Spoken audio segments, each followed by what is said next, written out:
আমরা ভারতবাসীরা গর্ব করে বলতে পারি আকাশে আমাদের দেশের দেওয়া নামের একটি গ্যালাক্সি আছে।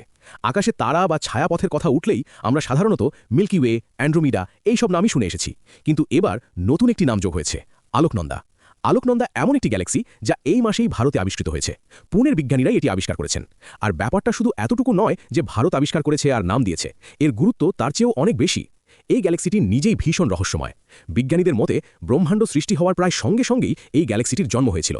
এতদিন পর্যন্ত ধারণা ছিল যে ব্রহ্মাণ্ড তৈরি হওয়ার অনেক অনেক বছর পরে গ্যালাক্সিগুলো তৈরি হয়েছে, কিন্তু আলোকনন্দা সেই ধারণাকে পুরোপুরি চ্যালেঞ্জ করে দিয়েছে। সবচেয়ে আশ্চর্যের বিষয় হলো এই গ্যালাক্সিটির ঘূর্ণন গতির মাত্রা সাধারণ গ্যালাক্সির তুলনায় অনেক বেশি। সেই কারণেই এর ওপর এখন বিশাল বাজেট খরচ করে গভীর গবেষণা চলছে। বিজ্ঞানীরা বুঝতে চাইছেন আসলে এটা কিভাবে সম্ভব হলো। এই আবিষ্কার দেখে মনে হচ্ছে ব্রহ্মাণ্ড সম্পর্কে আমাদের আগের সব জ্ঞান হয়তো আবার নতুন করে ভাবতে হবে। সত্যি, মহাকাশের দিকে তাকালে একের পর এক অবিশ্বাস্য আর অদ্ভুত বিষয় সামনে আসে। ভিডিওটা ভালো লাগলে অবশ্যই লাইক আর সাবস্ক্রাইব করতে ভুলবেন না।